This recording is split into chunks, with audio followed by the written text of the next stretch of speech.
Les amis, ça fait maintenant quelques semaines que je vous le dis, mais nous sommes en train de nous diriger probablement vers une édition mémorable de l'ECMA à Milan avec le millésime 2026, avec très probablement beaucoup d'annonces qui vont être dingues. Si toutes les étoiles s'alignent, on devrait avoir des choses très importantes du côté des constructeurs chinois, avec en tête CF Moto et l'annonce commerciale potentielle de la V4 SR double R, mais aussi Honda avec la V3R e-compressor. BMW semble cacher dans ses cartes des choses extrêmement intéressantes, notamment la fameuse R20, la nouvelle S1000 RR 2027 et même une potentielle M1300 GS, et je n'en cite que quelques-uns. Et bien si je vous disais que la température risque de monter encore d'un cran avec Yamaha qui vient de faire un teasing mystérieux, en tout cas quelque chose est apparu sur internet qui nous laisserait penser à une annonce absolument révolutionnaire de la part du constructeur au diapason. Oui, rien que ça. Bonjour à toutes et à tous, j'espère que vous allez bien. On se retrouve pour une nouvelle édition de Moto Bistro, votre émission consacrée à l'actualité du monde de la moto.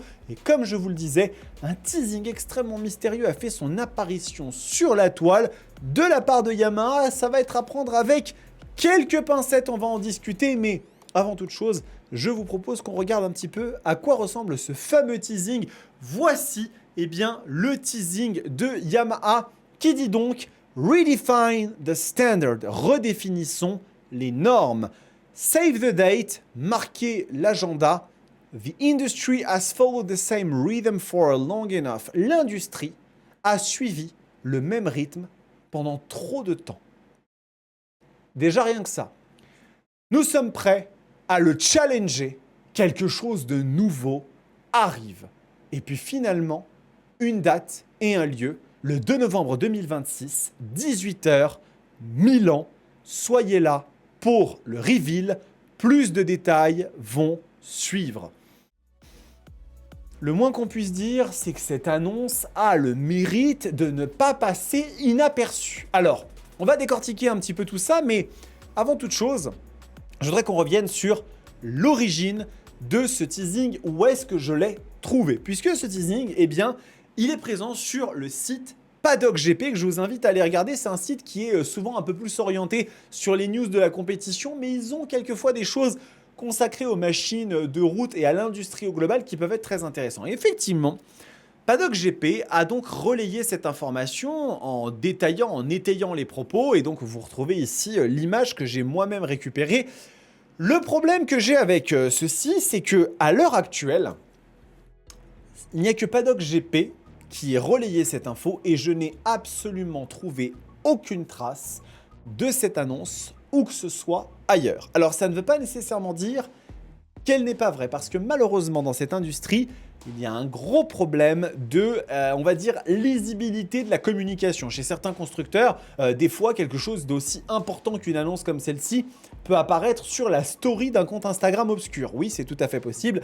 Donc, on ne va pas écarter définitivement le fait que cette annonce soit vraie ou pas. On va regarder un petit peu ce qui est dit. Donc ce vendredi 14 août 2026, donc c'est une information qui date d'il y a 2 jours, Yamaha Motor Europe vient de diffuser un teasing aux propos particulièrement ambitieux. C'est le moins qu'on puisse dire. Donc on va reprendre ici la traduction que Paddock GP a gentiment fait. Redéfinir les standards, réserver la date. L'industrie suit le même rythme depuis suffisamment longtemps. On va challenger un petit peu ça parce que c'est à mettre en perspective. Nous sommes prêts à le remettre en question. Quelque chose de nouveau arrive. Et donc effectivement, ce que dit Paddock GP et que je rejoins à 100%, en annonçant vouloir remettre en question le rythme de toute une industrie, Yamaha ne tease pas une simple mise à jour, mais laisse entendre qu'elle s'apprête à dévoiler une véritable révolution conceptuelle ou technologique. Je dirais même plus, une véritable rupture. Parce que ce terme est quand même extrêmement à la fois ambitieux, galvaudé si vous le préférez, mais lorsque Yamaha dit « l'industrie suit le même rythme depuis suffisamment longtemps », je ne suis absolument pas d'accord. D'ailleurs, il y a très probablement eu plus d'innovation dans les 10 à 12 dernières années dans le monde de la moto que peut-être dans les 20 années qui ont passé avant. On a eu énormément de choses qui sont arrivées dans le marché avec l'avènement des boîtes robotisées, la technologie qui a explosé, les compresseurs, l'hybride, l'électrique. Il y a énormément de choses qui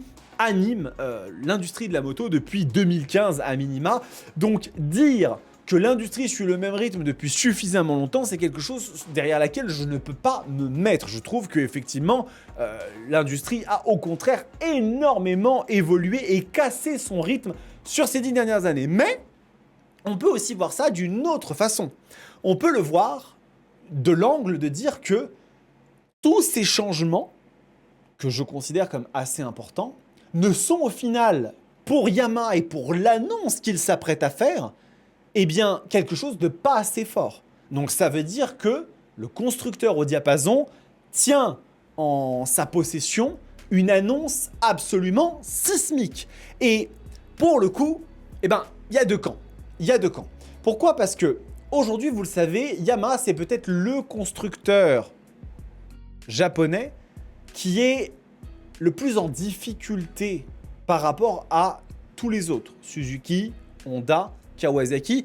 Parce que il est vrai qu'aujourd'hui, malheureusement, Yamaha, avec la disparition de la MT-10, qui n'est plus commercialisée aujourd'hui, mais aussi l'abandon de la R1 en commercialisation route, qui existe en version race pour le circuit, mais qui n'est pas homologuée pour la route, ne possède plus de machines véritablement à rêve, on va dire, dans sa gamme. Alors attention, il existe des motos formidables chez Yamaha. La MT-09, la Tracer 9, qui est aujourd'hui probablement la moto japonaise la plus technologique et une des plus technologiques au monde, la Yamaha R9. Mais toutes ces motos s'appuient sur la même architecture. Le CP3, c'est un moteur 3 cylindres en ligne extrêmement bien né et qui a très bien survécu, on va dire, aux normes de pollution, parce qu'encore aujourd'hui, il garde selon moi un caractère qui est très très bon, mais ça reste aujourd'hui un moteur qui développe 119 chevaux.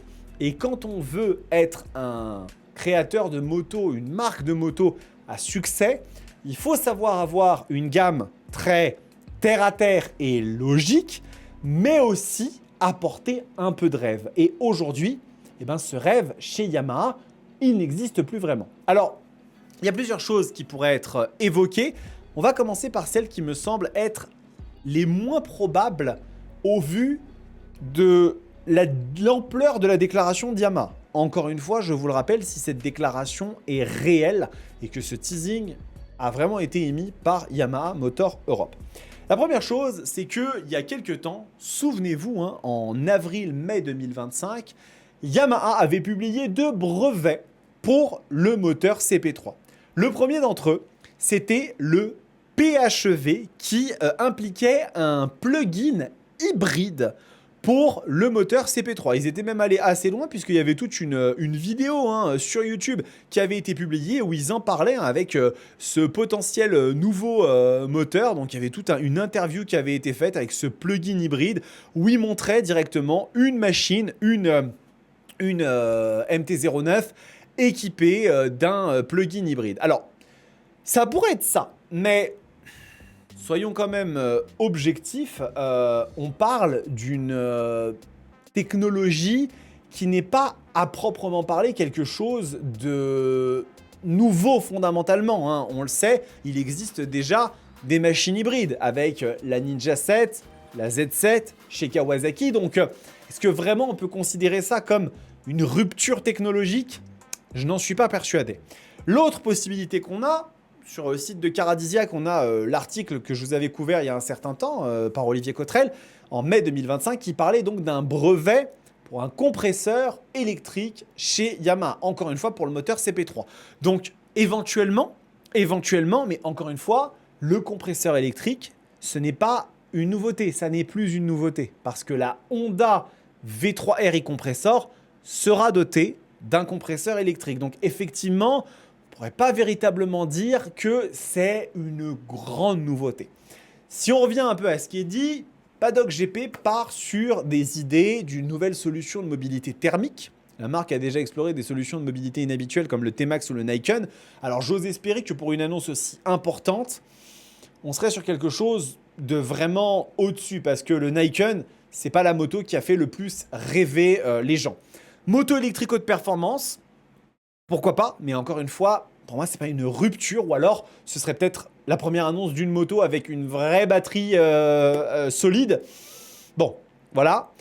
Mais ce teasing laisse entendre que Yamaha s'apprête à dévoiler un produit ou une technologie qui marquera un avant et un après dans son histoire, et je ne peux qu'être d'accord. Là, on est quand même sur des déclarations qui sont ultra ambitieuses. Je vous les remontre pour qu'on se mette bien le truc. L'industrie a suivi le même rythme pour suffisamment de temps. Ça fait trop longtemps que l'industrie suit le même rythme. Nous sommes prêts à le remettre en question et à le challenger. Quelque chose de nouveau arrive. Ça, c'est vraiment le genre de déclaration et de communication qu'on fait quand on est extrêmement sûr de soi ou qu'on s'appelle triomphe. Non, excusez-moi les amis de triomphe. C'est pas, ce n'est rien de personnel. On va dire qu'on est encore un petit peu en travers la campagne Triumph Unleashed. On attendait quand même une nouvelle Daytona, mais il y a eu quelques belles annonces. Mais néanmoins, si c'est vraiment, encore une fois, je me permets de vous le dire, on prend des pincettes. Si cette annonce, si ce teasing est réel et que Paddock GP n'a pas récupéré une info qui a été montée par IA ou quoi que ce soit, parce que effectivement, je vous le dis, je n'ai pas réussi à mettre la main sur cette déclaration. Je n'ai pas reçu de mail en ce sens. Je suis sur les mailing lists presse de Yamaha. Je n'ai pas retrouvé ça sur le site presse de Yamaha. Donc, à l'heure actuelle, c'est quelque chose qui me semble un peu délicat d'affirmer à 100%. Mais si c'est le cas, et que Yamaha rentre dans un peu la cour de tous les constructeurs qui s'apprêtent à faire des annonces importantes à l'EICMA 2026, alors je vous le dis les amis, on va tenir très probablement l'édition la plus ambitieuse du Salon de Milan depuis les 15 dernières années, tout simplement. Parce que là, on est sur un line-up, on va dire, d'annonces totalement folle avec les Chinois qui ne cessent de monter, BMW qui prépare des trucs assez fous, Kawasaki qui semble-t-il ont aussi des grosses cartouches, Honda, Yamaha potentiellement. Donc là, vraiment, écoutez, si c'est le cas, on va se régaler. Et bien évidemment, vous le savez, tout ça, ce sera couvert sur la chaîne, en avant-première, en direct, au plus rapide, au plus réactif. Donc je vous invite à vous abonner à la chaîne si ce n'est pas encore le cas. Dites-moi dans les commentaires ce que vous pensez de cette annonce, de ce teasing. Est-ce que vous croyez véritablement que Yamaha a fait silence ces derniers temps pour pouvoir, tel le phénix comme ça, renaître de ses cendres et proposer un truc complètement fou? Écoutez, je suis ultra preneur. En attendant, prenez soin de vous, kiffez vos bécanes. Ciao!